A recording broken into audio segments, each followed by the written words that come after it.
Salutations and welcome to our third episode of Morrowind Modding Highlights, where we aim to take a fairly brief look at just a wide range of major mod releases from each week or month, without going into a detailed showcase, just giving you a quick and easy to watch set of mod recommendations to whet your curiosity here. Today we're taking a look at just some of the more notable mods from the third week of May, and we had about 41 new mods get released during that week, the highlights of which we'll just delve into here in a moment. But of course, as always, links are down below. So let's begin with our first highlight, and fair warning, these are just, almost all gameplay mods here today. But anyway, we're just going to start out with Hotkeys Extended by Virnetch. This mod uses MWSE to vastly expand the number of hotkeys they can have access to for quickly just, equipping items, potions, or magical spells. In Vanilla Morrowind, you are limited to just 10 hotkeys, based around the number pad. But with this mod, you can now get up to 81 different hotkeys by utilizing just different combinations of keys here. For example, one of the options is to assign hotkeys based on just double tapping a hotkey, or just holding down the hotkey in question, or holding down the left alt key.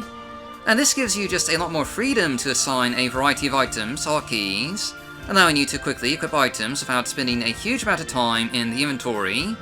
And this is just really a major convenience boon, especially for the more hotkey-centric players out there. But moving on, our next highlight is MWSE Blood Diversity by numeral 21. And, well, as the name here would just suggest, this is a mod that adds new types of blood to the various creatures of Morrowind, Tribunal, Blood Moon, and even a variety of mods out there, with support for a ton of major creature mods like Atronach Expansion and Antares Creatures Integration, and also the province mods like Tari Built and Province Cyrodiil, adding about 5 new blood types to the game. That'll just appear when you attack enemies, and also replaces the blood types in the original game.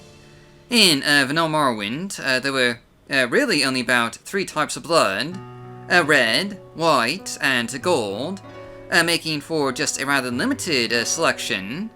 But now you might come across a greater variety of visual blood cues, some creatures having blue blood, orange, or even just elemental energy, and this just helps to, make combat feel just a little more varied and exciting, at least from a visual perspective. And next up though, we're taking a look at Cover Yourself by Merzasphor. This MWSE mod sets out to fix a rather just glaring inconsistency in the vanilla game with regards to the behavior of NPCs towards the player character and their clothing. In Vanilla Morrowind, NPCs would just act as if you were fully clothed, even if you were wearing just a single ring and nothing else, despite the absurdity of how that looks. With Cover Yourself, you can now adjust the filters for nudity, which determine how NPCs react when they, see you. This includes a smart filter for checking equipped items, a gender filter, which determines nudity based on your character's gender and what they're wearing, or rather I should say, what they're not wearing, and a slot filter, which allows you to exclude certain armor or accessory slots when the game is doing the PC clothing check. There's a fair bit of customization here, and this just serves as, another immersion and consistency mod to add to your game here. Going on to our next highlight, we have Local Lore, Silt Striders and Caravaners by Kilcunda. Now, this is a fairly big, dialogue expansion mod that adds 2,000 words of new and unique lore-friendly dialogue to the various Silt Strider Caravaners across Morrowind, of new dialogue added to each of these NPCs regarding their trade, backgrounds, and their Silt Striders. In addition, this mod gives just a unique name to each Silt Strider, showing the partnership between the Caravaners and their beasts, And there's also new weather-based dialogue dependent on what the weather's like at the time. This is just another immersion mod that adds quite a bit of character and detail to the game here. So if that's something you want more of, you should give this mod a try. But we've got several more highlights to get through here. So next up is Ownership Overhaul by Necrolesian. As the name would just, imply here, this is a mod that sets out to add ownership values to a large number of objects in the game that should, technically, be owned by someone. Things like containers and towns and cities, such as crates and barrels, or lanterns and torches, are now just properly owned, and people will now object to you looting them.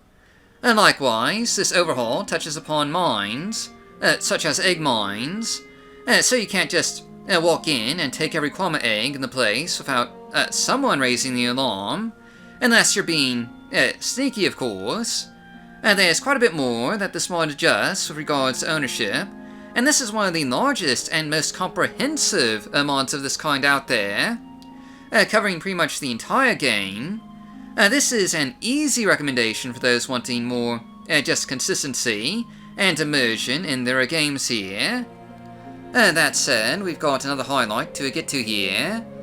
So we're next going to take a look at Timely Escape by JaceyS. This is a death overhaul mod, using MWSE to give you just a different set of options for when you die. Now, when your character gets killed, or rather is about to die, you'll be teleported away just from harm, but with a customizable set of penalties for being saved. Like nearly all MWSE mods, there's a mod config menu that allows you to adjust these penalties here, which could come in the form of reduced stats, such as attributes or skills, and you can just decide which ones will end up getting penalized. There's also an option to set the mod to use MWSE or Divine Intervention, or to teleport to the Shrine of Azura, when you're just close to death here. In any event, this gives you just a better set of options for, dealing with death in Morrowind, instead of just reloading or quitting. And moving on, our next highlight is improved vanilla leveling by Merzasphor. Another gameplay mod, this one seeks to improve the vanilla leveling experience by just making a few notable changes to, overall, make leveling up just less of a mathematical calculation, and more of just a simple and fun experience here. Improved vanilla leveling does this by changing 3 core aspects of leveling up, including most notably that excess progress is no longer wasted, but rather any multiplier that you achieve will just be carried forward to the next level if you just, don't pursue it when you level up here. And this also goes for any multipliers that are maxed out at 5 times, but would have been higher if they hadn't hit that limit here. Again, that progress just gets carried forward, and there's also an option to gain health retroactively in order to avoid penalties for not pursuing 5 times increases in endurance just early on here. There's a bit more to this mod, but, we'll cover the rest in a more detailed showcase just soon enough. So getting back to the rest of our highlights, we're just going to take a look at Transporter Lights by Kinda Equinox. This simple mod merely uses MWSE to make it so that Caravaners, Shipmasters, and Gondoliers will, equip lights at night, instead of just standing there in the dark with no way to spot them. It's a simple and straightforward immersion mod that doesn't do too much, but, it does improve the game just a bit here. And thanks to MWSE, should be just compatible with most other mods out there. But that's all there is to see here, really, so as such, we're just going to continue with our highlights of a skill increase, a GMST fix by Merzasphor. Now, due to the nature of this mod, we don't actually have any video footage of it in action, because it's a GMST fix and not an actual visual addition to the game here. But basically, this fixes an issue if skill increases are gained by training or by in-game books, due to just a mix-up from the GMSTs that deal calculating level and attribute progress, related to gaining skills from these two methods here. Normally this wouldn't be too much of an issue, but if you have a lot of mods installed, and in particular any mods that tweak the leveling experience, you might get some just rather strange, results here, which is where this fix comes in. It's a rather noteworthy mod for fixing a potentially major issue, but again, it's a bit hard to showcase here. So just moving on to our final highlight, we have Sarandas Family Hearth by Endorian, and well, this could be called both a player house mod and an immersion mod, as it transforms the Sarandas abode in Outrun, which was originally just a measly one-room hut, into a proper family estate, more befitting the family's past reputation of being fairly wealthy. There's a vanilla quest that's just, related to this abode, dealing with the Tribunal Temple, and should you play your cards right, you'll be able to just buy the deed to this estate, making this a player home for you to live in if you just so desire. Some added furniture to the new basement and master bedroom, to give you a bit of space and storage. But that's all of our highlights for today. As always, links are down below. And we should be back in about a week with just another episode here. Until then, thanks for watching, stay safe, and I'll see you all next time.